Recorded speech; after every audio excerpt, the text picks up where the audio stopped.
Hi, hello everyone. Good evening to all. How are you? I hope all are fine. इससे पहले हमने जितनी भी वीडियोस अपलोड करी हैं वो सभी जो हैं अलग अलग टॉपिक्स पे रही हैं। यस्टरडे हमने एक कोड जो है रीजनिंग के ऊपर एक वीडियो थी उसको हमने डिस्कस किया था। आज का जो हमारा टॉपिक है वो teaching methods and teaching instructional facilities हैं। इसके अंदर जो टीचिंग एप्टीट्यूड जो रिसर्च पेपर है JRF नेट का पेपर 1 उसमें इस टॉपिक को इंक्लूड किया गया है। तो इस टॉपिक के बारे में हम डिस्कस करेंगे। इस टॉपिक में बहुत सारे पार्ट्स हैं। इस टॉपिक के आज जिस पार्ट को हम डिस्कस करने वाले हैं वो माइक्रो टीचिंग से रिलेटेड है। तो हम माइक्रो टीचिंग से रिलेटेड कुछ चीज़ों को यहाँ पर डिस्कस करेंगे। सबसे पहले इस वीडियो को लाइक एंड शेयर कर दें। अगर आप इस चैनल पे नए हैं तो इसको सब्सक्राइब कर दीजिए। और जो भी आपको वीडियो कैसा लगा, कैसा कुछ कमेंट्स हों अगर आपके, और तो आप उनको कमेंट बॉक्स में जाके डिस्क्रिप्शन में उनको सेंड कर सकते हैं। तो चलिए हम स्टार्ट करते हैं आज की वीडियो। आज की वीडियो को हम स्टार्ट करते हैं। जो हमारा है teaching method, teaching instructional facilities के माइक्रो टीचिंग पर जो है माइक्रो टीचिंग पर ही डिस्कस करेंगे। तो माइक्रो टीचिंग जो हम पढ़ेंगे, जो डिस्कस करेंगे, उसके कुछ MCQs क्वेश्चंस हैं। तो हम इसमें से देखेंगे कौन सा ऑप्शन करेक्ट है, तो उसको हम डिस्कस करते हैं। माइक्रो टीचिंग के बारे में थोड़ा सा जनरल डिस्कशन कर लेते हैं कि what is micro teaching. Micro teaching क्या है, ये हम सभी ने जब टीचिंग एप्टीट्यूड का पेपर पढ़ा होगा, उसकी स्टडी करी होगी, तो हम लोगों ने उसको डिस्कस किया होगा। मतलब मैंने भी, जैसे कि हम लोग B.Ed करते हैं, M.Ed करते हैं, तो उसमें माइक्रो टीचिंग एक पार्ट होता है। वो 5 to 10 मिनट्स की रेमेडियल टीचिंग होती है। वो माइक्रो टीचिंग, उसमें आपको अपने टीचिंग स्किल्स को शो करना होता है, ठीक है ना। वो एक पूरा प्रोसेस चलता है कि आपकी प्रिपरेशन क्या है, आपकी टीचिंग कैसी है, फिर फीडबैक कैसा मिला आपको, फिर उसके बाद रिकैप्चुलेशन कैसे करते हैं। तो ये सारी चीज़ें जो हैं हम वो एक सर्कल वाइज, सीरीज़ वाइज करते जाते हैं, और ये बहुत कम समय के लिए टीचिंग को होती है। तो इसी को माइक्रो टीचिंग कहते हैं। तो माइक्रो टीचिंग से ही रिलेटेड कुछ क्वेश्चंस हैं यहाँ पे जिसको हम आज उनके डाउट क्लियर करेंगे। तो इसको स्टार्ट करते हैं। हम फर्स्ट क्वेश्चन देखते हैं हमारा माइक्रो टीचिंग का। Micro teaching is more effective, send a teacher to adjust effectively with classroom teaching. ये जो होता है माइक्रो टीचिंग होती है, वो कैसे इफेक्टिव क्लासरूम टीचिंग को कैसे इफ़ेक्टिवली एडजस्ट करती है। इसको हम, उसके कुछ पॉइंट्स हैं, मतलब इसके कुछ ऑप्शंस हैं, उनको देखते हैं। During preparation for teaching practice, teaching practice के टाइम पर जो हम प्रिपरेशन करते हैं उसके लिए हेल्पफुल है। During teaching practice, teaching practice के समय ज़रूरी है। After the teaching practice, teaching practice के बाद ज़रूरी है, या ऑलवेज। अभी इन्होंने हमसे ये क्वेश्चन पुटअप किया कि माइक्रो टीचिंग कब इफ़ेक्टिव है, क्यों, क्लासरूम टीचिंग से को एडजस्ट करने के लिए। कि जब हम, जैसे कि B.Ed में हम जब पढ़ते हैं तो कुछ टाइम पीरियड के लिए माइक्रो टीचिंग कराई जाती है। माइक्रो टीचिंग क्यों ज़रूरी है? प्रिपरेशन के लिए, प्रैक्टिस टीचिंग की, during teaching practice, after the teaching practice, या always. Let's see the answer. Option number A, during preparation for teaching practice. Obviously this is the right answer. Just because of that, अगर हम जब teaching कर रहे होते हैं, teaching का ये जो हम पेपर जो है रिसर्च वाला, ये जो पेपर है जो टीचिंग एप्टीट्यूड वाला, उसको जब हम डिस्कस करते हैं, जब हम टीचिंग करते हैं ड्यूरेशन में, प्रैक्टिस के टाइम में, तभी हमें इसकी प्रिपरेशन की ज़रूरत पड़ती है। तभी हमें माइक्रो टीचिंग इसलिए कराई जाती है ताकि हम टीचिंग की स्किल्स हैं उनको डेवलप कर सकें, राइट। तो option A is right answer. Let's move question number second, 96 number. Micro teaching is useful to student of teaching methods and teaching instructional facilities. Micro teaching जो है किसी जो टीचिंग मेथड्स होते हैं और इंस्ट्रक्शंस होते हैं वो स्टूडेंट्स के लिए कितने यूज़फुल हैं या नहीं। ये प्राइमरी क्लासेस के लिए ओनली हेल्पफुल होते हैं, जूनियर क्लासेस के लिए हेल्पफुल होते हैं, 10+2 क्लासेस के लिए हेल्पफुल होते हैं, या both for primary and higher classes? Answer कीजिए।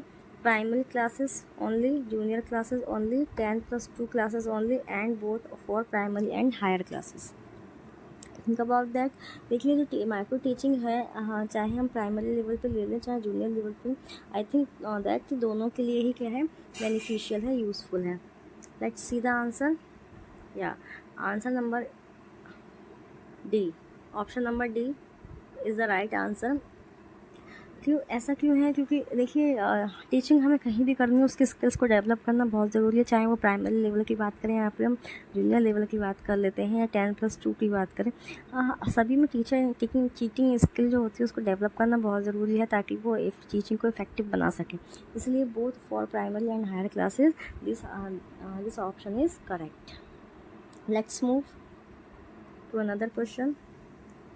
Which of the following university was the pioneer in micro teaching concept started in 1961? ये जो माइक्रो टीचिंग का कॉन्सेप्ट आया था 1961 में, किस यूनिवर्सिटी ने इसको फॉलो किया था सबसे पहले? ए है Stanford university, Oxford university, Delhi university, या फिर JNU university Delhi. Any idea? Let's see the answer. Option number A, Stanford university. जो कॉन्सेप्ट आया था माइक्रो टीचिंग का 1961 में, वो सबसे पहले जो इस्टेब्लिश किया था वो स्टैनफोर्ड यूनिवर्सिटी ने किया था। तो इस क्वेश्चन का answer A is correct.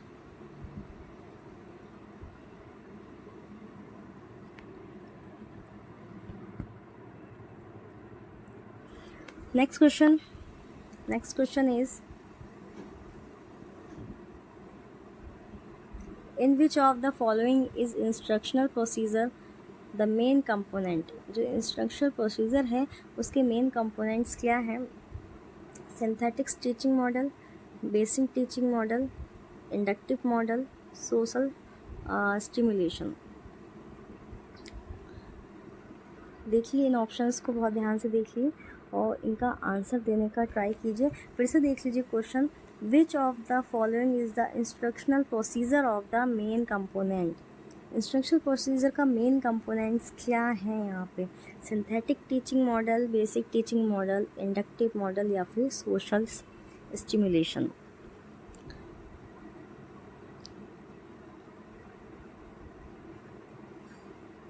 Answer option number B, basic teaching model. अब बेसिक टीचिंग मॉडल इम्पॉर्टेंट क्यों है भाई? क्यों ही मेन इसका जो कंपोनेंट है वो इसको अपने बेसिक। देखिए कोई भी चीज़ सही, टीचिंग ले लिया, स्टडी ले लिया, उन सब में क्या होता है, एक बेसिक्स होते हैं उनको क्लियर करना बहुत ज़रूरी होता है। बेसिक्स जो होते हैं बहुत इंपॉर्टेंट होते हैं। इफ़ बेसिक्स क्लियर नहीं होंगे तो कहते हैं नींव मजबूत नहीं होगी तो फिर इमारत कैसे टिकेगी, राइट? तो इसी तरीके से हमारी टीचिंग स्किल्स हैं जो हम डेवलप करते हैं माइक्रो टीचिंग के थ्रू, तो उनके जो बेसिक टीचिंग मॉडल्स होते हैं वो मेन कंपोनेंट होते हैं। वो हर एक टीचर में टीचिंग को इफेक्टिवनेस लाने के लिए, इन सब चीज़ों के लिए बहुत ज़रूरी होती हैं। तो इस क्वेश्चन का राइट आंसर था basic teaching model. Okay, let's move the another question.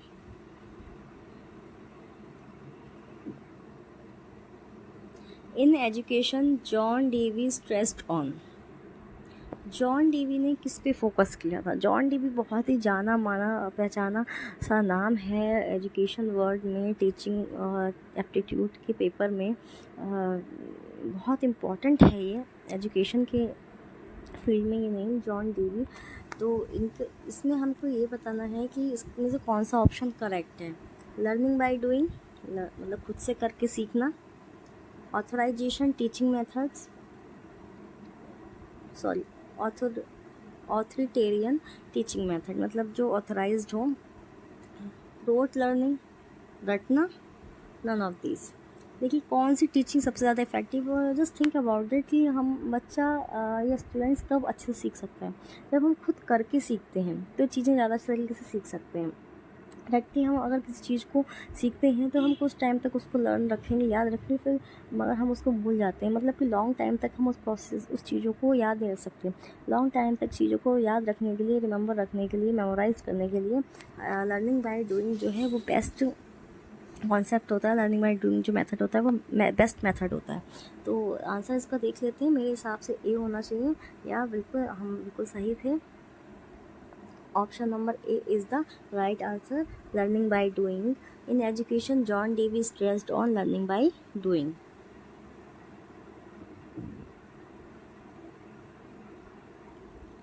Next question, symposium is a type.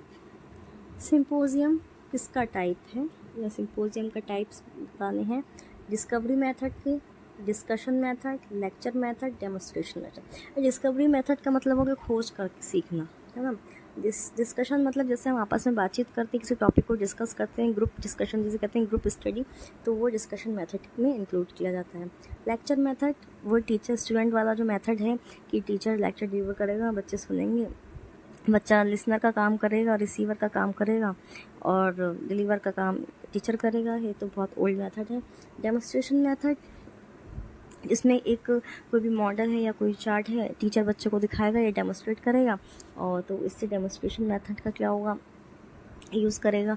जैसे क्लास में साइंस लैब में अगर हम बच्चे को किसी स्केलेटन को दिखाते हैं फॉर एग्जांपल, तो स्केलेटन को जब टीचर डेमोन्स्ट्रेट कर रहा है बच्चे को और उसके पार्ट्स को बता रहा है, उसके बारे में उसको डिस्कस कर रहा है, तो वो उसका क्या कहलाएगा, डेमोन्स्ट्रेशन मेथड कहलाएगा। तो सिंपोजियम के लिए कौन सा टाइप जो है मेथड टीचिंग का वो बहुत सही है, सिंपोजियम टाइप का है। Option number B, discussion method. Symposium के लिए मगर यहाँ पे जो है वो discussion method, symposium is a type of discussion method. Symposium जो है डिस्कशन मेथड का ही एक टाइप है।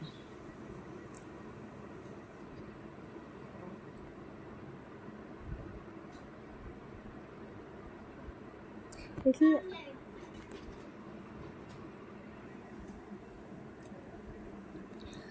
उसी के साथ हम क्वेश्चन नंबर 101 पे मूव करते हैं। देखिए ये जो हम जिस टॉपिक को आज डिस्कस कर रहे हैं, माइक्रो टीचिंग, बहुत ही इम्पोर्टेंट टॉपिक है जिस पे आज हमारा डिस्कशन चल रहा है। इसको लेके कोई भी कन्फ्यूज़न, कोई भी डाउट मत रखिएगा, उसको जो है क्लियर करते हुए चलिएगा। इसलिए मैं आपको बहुत आराम से इसको समझा रही हूँ, डिस्कस कर रही हूँ आपके साथ, कि आपको समझने में कोई भी दिक्कत ना हो। क्योंकि माइक्रो टीचिंग एक ऐसा पॉइंट है, एक ऐसा टॉपिक है जिसको हम सभी ने कहीं ना कहीं बीएड, जिन लोगों ने बीएड किया है, आजकल तो ऐसा होता है कि बीएड वालों को अब बेसिक से बाहर ही कर दिया है, ऐसी न्यूज़ आई थी कुछ दिन पहले। खैर ये अंदर टॉपिक है, हम अपने टॉपिक के बारे में डिस्कस करते हैं कि जो हमने BEd, DElEd, BTC, whatever type teaching type of हमने जो भी कोर्सेज़ हैं उसमें माइक्रो टीचिंग एक बहुत ही इम्पोर्टेंट रोल प्ले करता है। ये 5 से 7 मिनट की टीचिंग होती है माइक्रो टीचिंग। ये बस इसके लिए जो टीचर्स हैं उसमें स्किल डेवलप करने के लिए होती है कि वो आगे जाके जो फ्यूचर टीचर जो होंगे, वो अगर इन फ्यूचर वो टीचर बनते हैं, जो कि ऑब्वियसली होंगे ही, तो वो कैसे अपनी टीचिंग को इफ़ेक्टिव कर सकते हैं, राइट। तो इसी के बारे में हम डिस्कस करने के लिए जो पेपर 1 JRF नेट पेपर 1 का जो टॉपिक था, टीचिंग एप्टीट्यूड, इसमें जो हमने सब टॉपिक लिया है माइक्रो टीचिंग, तो उसको हम डिस्कस कर रहे हैं। Let's discuss the next question. Questioning skill in teaching is most useful in. Questioning skill in teaching is most useful in. Questioning skill जो होती है वो टीचिंग में मोस्ट यूजफुल क्यों है? What is the questioning skill जो होती है टीचिंग में वो यूज़फुल क्यों है? भाई क्वेश्चनिंग स्किल अगर हम जनरली डिस्कस करें, क्वेश्चनिंग स्किल बहुत इंपॉर्टेंट है, जस्ट बिकॉज ऑफ दैट कि जो क्वेश्चनिंग है, अगर क्लासरूम में टीचर लेक्चर डिलीवर कर रहा है, तो कोई भी टॉपिक को पढ़ाते समय, टीच करते समय अगर बच्चा सिर्फ सुन रहा है तो, और आपकी क्लास जो है इंटरेक्टिव नहीं है, तो इट्स मीन्स वो लर्नर कुछ सीख ही नहीं रहा है ना। वो लर्नर सिर्फ सुन रहा है और सुन के बहुत देर तक बातों को जो है, चीज़ों को मेमोराइज़ नहीं किया जा सकता। अगर आप क्वेश्चन आंसर जो है क्लास में, बच्चे जो है, अगर एक क्लास इंटरेक्टिव होगी तो बच्चे क्वेश्चन आंसर्स जो है, जो कर उस टॉपिक से क्वेश्चंस करेंगे और टीचर आंसर देगा, तो ये जो क्लास कहलाती है वो इंटरेक्टिव क्लास कहलाती है। अदरवाइज़ जो वो क्लास होगी वो कैसी होगी, नीरस हो जाएगी, बेकार हो जाएगी, बोर हो जाएगी, है ना। तो जो क्लास इंटरेक्शन है उसके लिए क्वेश्चनिंग स्किल बहुत ज़रूरी है। और क्वेश्चन भी इंपॉर्टेंट टाइप के होने चाहिए। ऐसा नहीं है बिना किसी मतलब के जो है वो डिस्कशन चलता रहे और स्टूडेंट्स क्वेश्चनिंग करते रहें और टीचर आंसर करते हैं। जो क्वेश्चंस होने चाहिए वो यूज़फुल होने चाहिए, मीनिंगफुल होने चाहिए। तो इसलिए हम ऑप्शंस देख लेते हैं। Ensuring students active participation in learning, जैसे कि मैंने बताया कि एक्टिव पार्टिसिपेशन को इंश्योर करता है questioning method. Memorise the facts by students को फैक्ट्स को लर्न करने में हेल्पफुल होता है। मेकिंग स्टूडेंट्स डिसिप्लिन, बच्चों को डिसिप्लिन बनाता है। प्रिपेयरिंग स्टूडेंट फॉर एग्जामिनेशन, देखिए मेरे हिसाब से सी वाला क्वेश्चन तो नहीं होना चाहिए। मेकिंग स्टूडेंट्स डिसिप्लिन बनाने के और भी अपने तरीके होते हैं, right. Preparing student for examination हो सकता है बट इतना यूज़फुल नहीं लग रहा है ये। Memorization the facts by students, ठीक है। इंश्योरिंग स्टूडेंट्स एक्टिव पार्टिसिपेशन, सबसे बेस्ट आंसर जो मुझे लग रहा है वो यही है। Let's check the answer. या obviously first option is the right answer. Ensuring students active participation in learning, this is the right answer.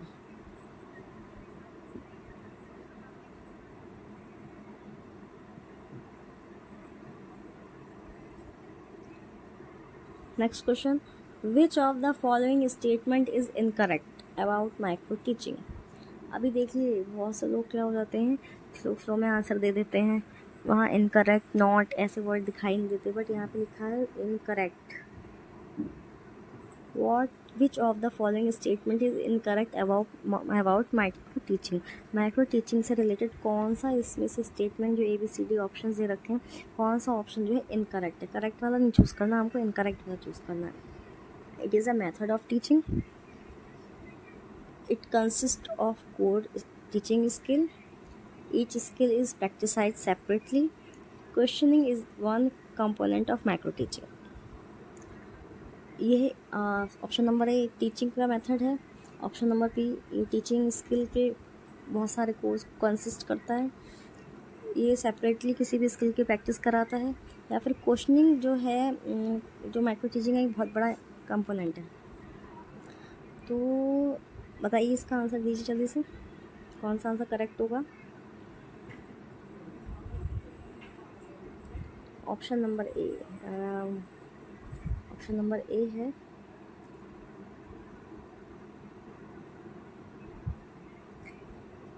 It is a method of teaching. Obviously ये टीचिंग का एक मेथड है जिसको include किया गया है कि कैसे हाउ टू टीच, कैसे गेस्चर होने चाहिए हमारे, कैसे लैंग्वेज होनी चाहिए, है ना, बच्चों से किस तरह इंटरेक्ट करना चाहिए, टीचिंग क्लास उनको कैसे इंटरेक्टिव बनाना चाहिए, राइट। तो ये क्या है, तरीके का टीचिंग मेथड ही है।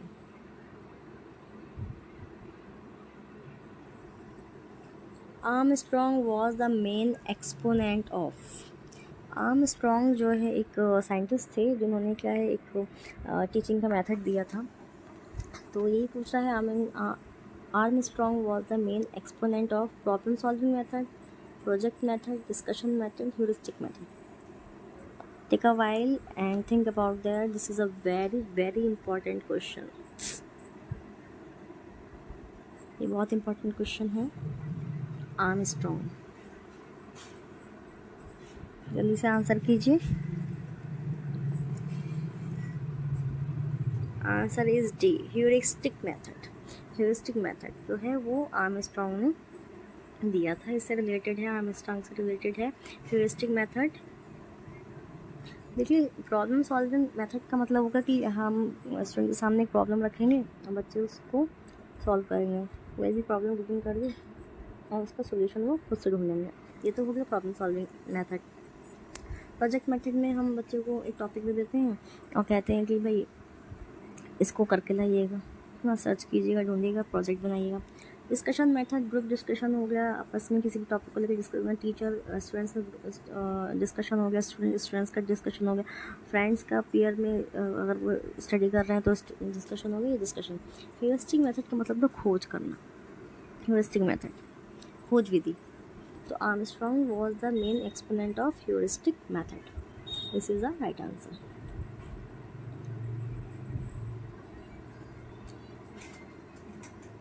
अभी यहाँ पर आया है question, next question, discussion method is useful if. Discussion method कब यूज़फुल होगा? The topic is very easy, topic बहुत इजी है। The topic is difficult, topic जब बहुत डिफ़िकल्ट होगा। The topic is very difficult, topic बहुत ज़्यादा डिफ़िकल्ट होगा। इन all situation I think all the options are correct according to me, right? या all the situation, in all situation, चाहे कोई भी टॉपिक इजी हो, डिफ़िकल्ट हो या मोर डिफ़िकल्ट हो, सभी सिचुएशन में क्या है, आपका डिस्कशन मेथड है वो यूज़फुल रहेगा।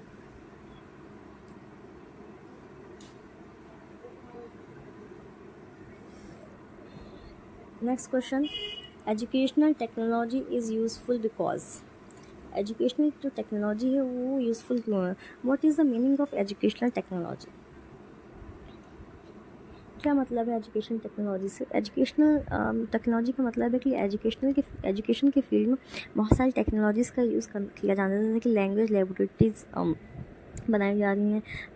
लैंग्वेज सिखाने के लिए लैंग्वेज लेबोरेटरी का यूज़ हो रहा है, जिसमें कि क्या होता है, टेलीकॉम का यूज़ होता है, माइक्रोफोन्स का यूज़ होता है, टेप रिकॉर्डर्स का यूज़ होता है, कंप्यूटर का यूज़ हो रहा है, मोबाइल फ़ोन्स का यूज़ हो रहा है। डिफरेंट क्राइटेरिया हैं, डिफरेंट टेक्नोलॉजीज़ हैं जिनका यूज़ करके स्मार्ट बोर्ड आ रहे हैं आजकल, स्मार्ट बोर्ड का यूज़ किया जा रहा है, राइट? तो बहुत सारी चीज़ें ऐसी हैं, कुछ प्रेजेंटेशन पावर पॉइंट प्रेजेंटेशन बनाई जाती हैं, राइट? तो डिफरेंट क्राइटेरिया पर डिफरेंट टेक्नोलॉजीज़ जो होती हैं एजुकेशनल के फील्ड में यूज़ की जाती हैं। तो इसी से रिलेटेड एक क्वेश्चन है ये कि एजुकेशनल टेक्नोलॉजी क्यों यूज़फुल है? यूज़फुल है क्योंकि option A, it is the need of the hour, ये समय की मांग है। It is adopted by famous institution, क्योंकि इनको बहुत फेमस इंस्टीट्यूशन ने अडॉप्ट किया इसलिए यूज़फुल है। It makes teaching effective and efficient, teaching को इफेक्टिव और एफिशिएंट बनाता है, मतलब कि इफेक्टिव तो बनाता ही है, एफिशिएंट का मतलब काम जल्दी हो जाता है ना। It attracts students toward teaching and learning activity, बच्चों को, लर्नर को, स्टूडेंट्स को अट्रैक्ट करता है कि भाई टीचिंग के लिए कि अब हमें लर्निंग एक्टिविटी सीख लेनी चाहिए। तो I think answer number option number C is right. Let's see, या option number C is right. It makes teaching effective and efficient.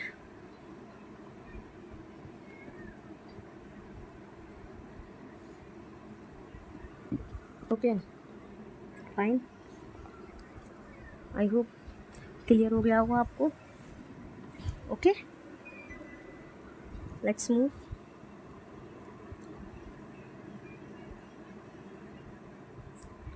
Which components might be included in a lesson plan? Lesson plan में किन किन चीज़ों को mightily use किया जाता है?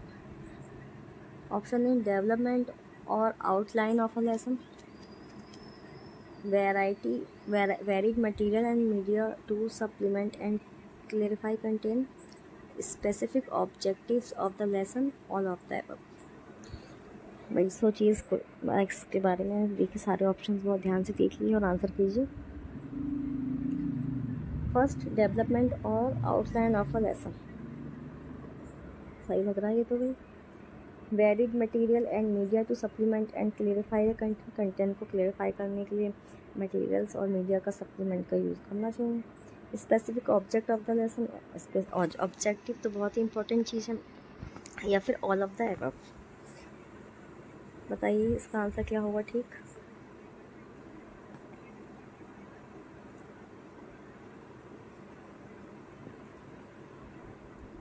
Answer number D is correct, all options are correct.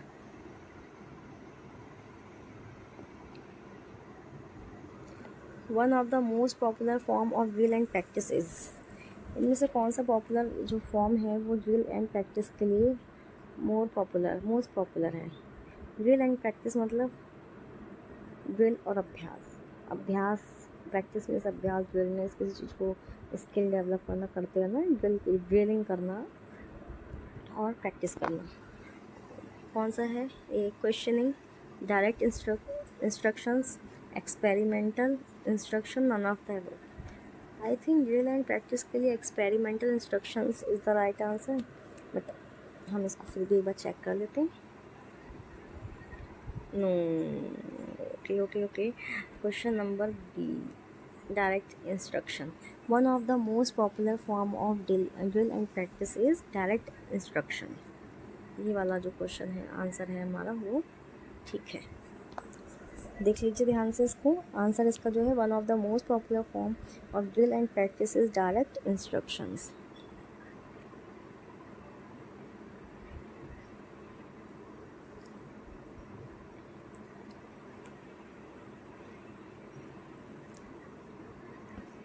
Next question, practice is made इन।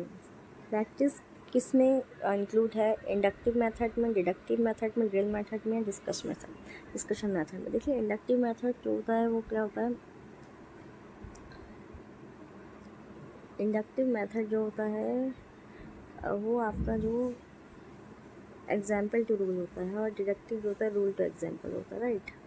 तो inductive method, deductive method I think ये तो नहीं होगा, डिस्कशन मेथड भी नहीं होगा। ड्रिल मेथड जो होगा वो प्रैक्टिस से, ड्रिल क्योंकि अभी हमने ऊपर पढ़ा है ड्रिल एंड प्रैक्टिस, ड्रिल और प्रैक्टिस जो है वो सेम थिंग है। तो option number C, practice is made in drill method. Practice किससे होगी? वो ड्रिल मेथड से होगी।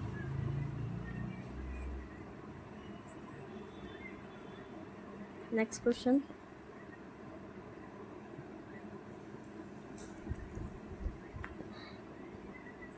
इन which of the following subject role playing can be mainly useful for teaching. इनमें से कौन सा जो टीचिंग है वो रोल प्लेइंग पे जो है, किस सब्जेक्ट के लिए जो है रोल प्लेइंग जो मेथड है टीचिंग का वो यूज़फुल है? History, science subject, mathematics, language. Science में तो रोल प्ले का कोई भी रोल ही नहीं है, साइंस तो एक्सपेरिमेंटल सब्जेक्ट है, ह्यूरिस्टिक सब्जेक्ट है। मैथमेटिक्स में कैलकुलेशंस वगैरह आती हैं। लैंग्वेज में तो हमारी स्पीकिंग एंड राइटिंग स्किल जो भी, रीडिंग स्किल, उन पे काम करेंगे। बचता है अब ये हिस्ट्री, तो history is the right answer. History में जो होते हैं बहुत ही इम्पीरियल रूलर की जो स्टोरीज़ होती हैं उनको हम ज़रूर रोल प्ले के थ्रू उसको समझाने की कोशिश कर सकते हैं स्टूडेंट्स को। तो option number A is the right answer, history. Role playing can be mainly useful for teaching in history.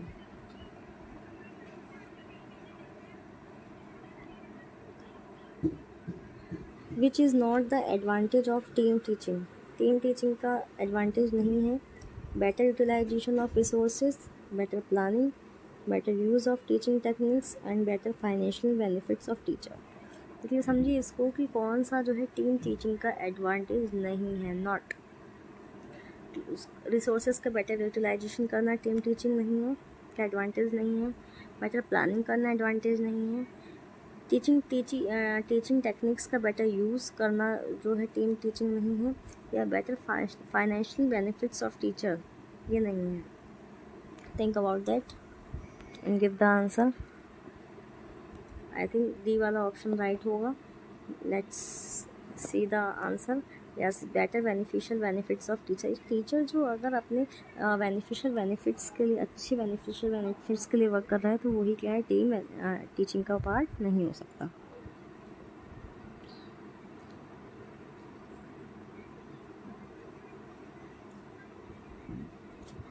Next question, a teacher performs partially and explain in. कौन सा मेथड ऐसा होगा जिसमें टीचर जो है पार्शियली जो है परफॉर्म करेगा और एक्सप्लेन करेगा? लेक्चर मेथड होगा, डिस्कवरी मेथड होगा, डेमोन्स्ट्रेशन मेथड होगा, ये प्रॉब्लम सॉल्विंग मेथड होगा। लेकिन लेक्चर मेथड तो बिल्कुल भी नहीं होगा, उसमें टीचर का ही मेन टीचर सेंटर रोल होता है ना। डेमोन्स्ट्रेशन में भी टीचर डेमोन्स्ट्रेट करेगा तभी बच्चा समझेगा। बचता है डिस्कवरी मेथड और प्रॉब्लम सॉल्विंग मेथड, इनमें से दो होंगे। डिस्कवरी में बच्चा खोज करेगा, प्रॉब्लम सॉल्विंग में उसे एक प्रॉब्लम दी जाएगी और वो उस मेथड को सॉल्व करने की कोशिश करेगा। Let's see the answer and oh my God, C answer is demonstration method is the right answer. How can this possible? A teacher perform partially and explain. Okay fine. Teacher का उसमें role जो है वो partially होगा, I got it. और explain करेगा, तो explain वो जो होगा उसमें उसका रोल तो पार्शियली होगा, क्योंकि जो बच्चा होगा, स्टूडेंट्स होगा, वो जो डेमोन्स्ट्रेट किया जा रहा होगा उसी चीज़ की तरफ कॉन्सेंट्रेट करेगा, उसी को देखेगा। और टीचर क्या करेगा, उसको एक्सप्लेन करेगा। या तो C option demonstration method is the right answer.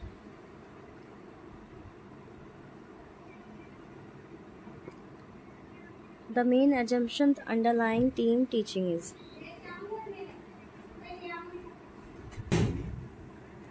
The main assumption underlying team teaching. जो अंडरलाइन टीम टीचिंग है उसका मेन अजम्पशंस क्या है? Teachers feel bored while working alone. जब टीचर खुद अकेले काम करता है तो बोर फील करता है. Teacher are not competent. Teacher competent नहीं होता. The best teacher can be shared by more students. जो बेस्ट टीचर होता है वो स्टूडेंट्स को ज़्यादा चीज़ें शेयर करने की कोशिश करता है. The single teacher can not control the class. कि जो सिंगल टीचर है वो क्लास को कंट्रोल नहीं कर सकता. भाई ऐसा तो नहीं है कि सिंगल टीचर क्लास को कंट्रोल नहीं कर सकता. कर सकता है बिल्कुल. Teaching. Let's see the answer. Option number C. The best teacher can be shared by more student. यार वो बेस्ट टीचर वही है जो ज़्यादा से ज़्यादा चीज़ों को अपने बच्चों तो अच्छी से अच्छी नॉलेज, ज़्यादा से ज़्यादा नॉलेज स्टूडेंट्स तक क्या कर सकता है? शेयर कर पाए.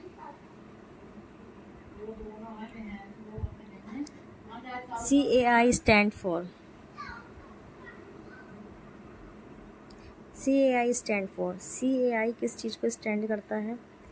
Computer analysed instruction, computer assisted instruction, computer assisted intelligence या नन ऑफ अबव. बताइए भाई. सारे मिलते जुलते आंसर हैं. Option number B computer assisted. CAI stand for Computer Assisted Instruction. This is the right answer. Computer Assisted Instruction is the right answer. CAI stand for.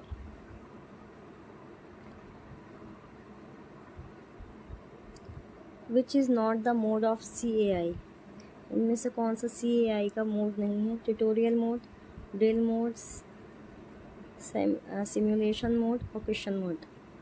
Answer number D question mode जो है CAI का mode नहीं है.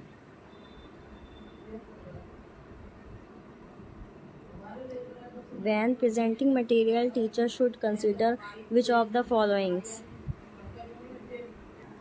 When presenting materials, teaching should consider which of the following: structuring, balancing, motivation, all of the above. तो जो presenting material होता है teacher के लिए, उसके लिए सभी चीज़ों को होना बहुत ज़रूरी है. तो answer is D is the right answer, all of the above. Next question number 116. The technology in the education is making teaching. जो टेक्नोलॉजी है एजुकेशन में टीचिंग को कैसा बनाती है? लर्नर ओरिएंटेड बनाती है, टीचर ओरिएंटेड, या बोथ A एंड B? तो आई थिंक जो टीचर है, जो एजुकेशन पॉलिसी है वो ऑब्वियसली अब वो चाइल्ड सेंटर्ड हो चुकी है ना. तो वे जो भी बात करते हैं, जो भी फोकस होता है वो लर्नर पे होता है. तो option number A learner oriented is the right answer. Question number 17. Which of the following is are true of whole group of instruction?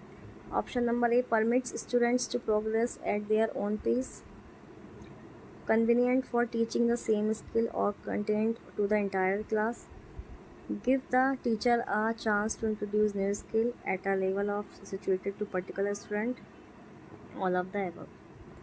Let's see the answer. Option number B is the right answer. Which of the following is our true whole group instruction? whole group instruction के लिए कौन सा option जो है correct है? वो convenient for teaching the same skill or content to the entire class. Next and the last question of this video. Which of the following method of communication is most effective? जो communication method कौन सा जो communication method है वो most effective होगा?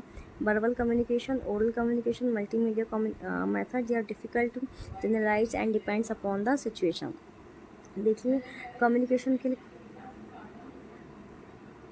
Option number D है जो difficult to generalize and depends upon the situation. ये जो है बेस्ट आंसर है कम्युनिकेशन मेथड के लिए. तो ये हमारे इस वीडियो का ये जो हमारा है जो लास्ट क्वेश्चन था और जिसका ऑप्शन नंबर डी ठीक था. तो आज हमने अपने जो क्वेश्चन डिस्कस किए माइक्रो टीचिंग के ऊपर. इसके नेक्स्ट जो क्वेश्चंस हैं एक्सरसाइज है जो MCQs होंगे वो हम आप नेक्स्ट वीडियो में डिस्कस करेंगे. कैसी लगी आपको वीडियो? प्लीज़ लाइक और शेयर ज़रूर कीजिएगा और न्यू है तो सब्सक्राइब भी ज़रूर कीजिएगा please. Thank you for watching this video. Thank you so much.